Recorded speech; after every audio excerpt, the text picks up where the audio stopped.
ইসলাম যদি সত্য ধর্ম হয়, আল্লাহর অস্তিত্ব যদি সঠিক সত্য হয়, নাউজুবিল্লাহ, এরকম প্রশ্ন অনেক মুসলমানের সন্তান করেন, তাহলে মুসলমানরা কেন গোটা পৃথিবীতে মার খাচ্ছে? কেন ফিলিস্তিনেও আমরা দেখি বোমের নিচে মুসলমান? কেন কাশ্মীরেও আমরা দেখি নির্যাতনের নিচে মুসলমান? কেন সিরিয়াতেও আমরা দেখি নির্যাতিতে মুসলমান? কেন ইরাকে আমরা দেখি মার খাচ্ছে মুসলমান? কেন আফ্রিকা আমরা দেখি মার খাচ্ছে মুসলমান? কেন বার্মায় দেখি আমরা মার খাচ্ছে মুসলমান? কেন চায়নার উইঘুরে দেখছি আমরা মার খাচ্ছে মুসলমান? পৃথিবীর যেখানেই মার খাচ্ছে দেখবেন মুসলমান মায়ের নিচে আছে, উপরে মুসলমান নেই। তারপরও পৃথিবী বলবে মুসলমান সন্ত্রাসী। আমাদের অনেক মুসলমানকে তারা কনভিন্স করে ফেলেছে, অনেক মুসলমানের সন্তান কনভিন্স হয়ে গেছে, হ্যাঁ তাই তো, মুসলমানরা অনেক অশান্তি সৃষ্টি করে। 100 মিলিয়নের বেশি মানুষ হত্যা করা হয়েছে দুইটি বিশ্বযুদ্ধে, মুসলমানরা করেছে। মুহাম্মদ সাল্লাল্লাহু আলাইহি সাল্লাম তার আদর্শকে পৃথিবীতে প্রতিষ্ঠিত করতে গিয়ে 27টি যুদ্ধে তাকে সশরীরে অংশগ্রহণ করতে হয়েছে। এই সকল যুদ্ধে যত মানুষ মারা গেছে সবগুলোর যোগফল কত জানা আছে আমাদের কারোর? মাত্র 1000 মানুষ।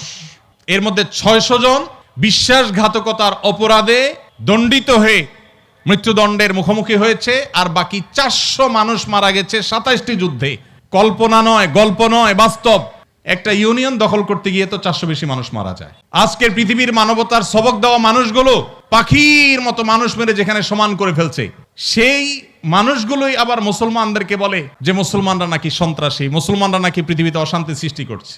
অথচ গোটা পৃথিবীর যেখানেই যুদ্ধ চলছে আপনি দেখবেন অস্ত্রের নিচে তাকালে দেখবেন মুসলমানের চেহারা, আর কোন ধর্মের মানুষের চেহারা আপনি দেখতে পাবেন না। এত কিছুর পরও মুসলমানকে গালি শুনতে হয়, সবচেয়ে বড় মিথ্যা অভিযোগ তাদের উপরে করা হয়। অথচ মুসলমানরাই হলেন পৃথিবীর সবচাইতে শান্তিকামী, সবচাইতে শান্তি। যেই কোনো বিচারে আপনি উন্মুক্ত মনে যদি বিচার করেন, আপনি দেখবেন যে পৃথিবীতে কোনো গণহত্যার সাথে পৃথিবীর ইতিহাসে মুসলমান শাসকদের বহু দোষ ছিল, বহু ত্রুটি ছিল, শতকণ্ঠে আপনি সমালোচনা করতে পারেন। আজকের বিশ্বের মোড়লরা যেভাবে গণহত্যা করছে, পাখির মতো নির্বিচারে মানুষ মারছে ফিলিস্তিনের মাটিতে, সেই মানুষগুলাই যখন কোনো ভিডিও ফুটেজে দেখেন ফেসবুকে, ইউটিউবে, তারা হেলিকপ্টার নিয়ে তাদের সেনাবাহিনী গিয়ে একটা গর্তে, কোনো একটা ড্রেনে কোনো কুকুর ছানা পড়ে গেছে, একটা বিড়ালের ছানা পড়ে গেছে, সেটা উদ্ধার করার জন্য তারা লেগে গেছে, আপনি তখন বলছেন ওয়াও কত মানবিক তারা। সেই তারা যখন কুকুরের জন্য বিশাল বড় হসপিটাল করছে, আপনি বলছেন কত মানবিক তারা। অথচ এরাই নির্বিচারে পাখির মতো মানুষ হত্যা করছে।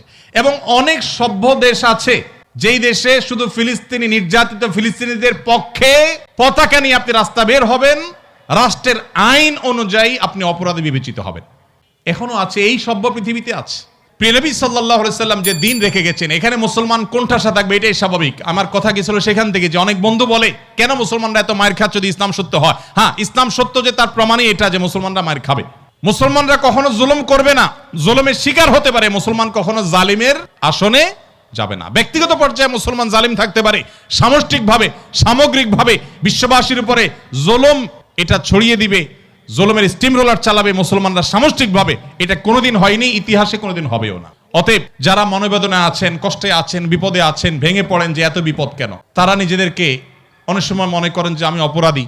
না, এটা বরং সান্ত্বনার ব্যাপার। যে যত ইমানদার হবে তার জীবনে যত পরীক্ষা আসবে তার থেকে তত কষ্ট করতে হবে এবং কষ্টের মধ্য দিয়ে পার হতে হবে। ইমানদারের সাফল্য হলো যে যত কষ্টই হোক না কেন একভাবে না একভাবে কষ্ট শেষ হবে, কোনোভাবে যদি শেষ না হয় মৃত্যুর মাধ্যমে শেষ হবে। এরপর যদি আল্লাহ তাআলা আমাকে জান্নাত অফার করেন যে বান্দা তুমি অনেক কষ্ট করেছো, তোমাকে আমি জান্নাত অফার করছি, তাহলে আমার সারা জীবনের কষ্টের বিনিময়ে অনন্তকালের জান্নাত পেয়ে গেলে এটা নিশ্চয়ই লাভজনক ডিল।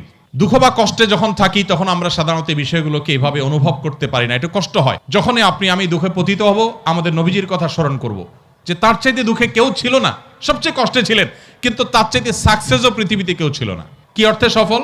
ওই যে তার মিশনকে তিনি সবচেয়ে ভালোভাবে বাস্তবায়ন করেছেন। প্রথম এবং দ্বিতীয় বিশ্বযুদ্ধের মধ্যে 100 মিলিয়ন মানুষ হত্যা করতে হয়নি। তার আদর্শকে তিনি পৃথিবীতে অত্যন্ত চমৎকারভাবে প্রতিষ্ঠা করে গেছেন, সবচেয়ে শান্তিপূর্ণভাবে, সবচেয়ে কম মানুষের জীবনের মূল্যের বিনিময়ে। অতএব কষ্ট যখন হবে আমাদের সবর করতে হবে ওই কথা চিন্তা করে। আমাদের সমাজে একটা কুসংস্কারাচ্ছন্ন বিশ্বাস আছে এখনো, গ্রামে গঞ্জে এমনকি শহরে অনেক মানুষ আছে, কারোর যদি বিপদ আপদ পিছ না ছাড়ে একের পর এক বিপদ লেগেই আছে। দেখবেন অনেকে কমেন্ট করে লোকটা কত বড় অপরাধী হলে একটার পর একটা বিপদ লেগে আছে, কত খারাপ মানুষ।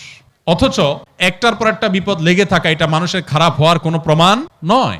একটা মানুষ ফেরেশতার মতো ভালো মানুষ হয়েও তার উপরে বিপদ হতে পারে, বরং কখনো কখনো লাগাতার এবং ধারাবাহিক বিপদ এটা তার সততার, আল্লাহ ভীরুতার, আল্লাহর নেককার বান্দা হওয়ার প্রমাণও হতে পারে। তো এই জন্য আমরা যারা বিপদগ্রস্ত আছি তাদের জন্য সান্ত্বনা হলেন নবী করিম সাল্লাল্লাহু আলাইহি সাল্লাম। আল্লাহ আমাদেরকে ধৈর্য ধারণ করার তৌফিক দান করুন। নিয়মিত ইসলামিক বয়ান পেতে চ্যানেলটি সাবস্ক্রাইব করে পাশে থাকুন। ধন্যবাদ।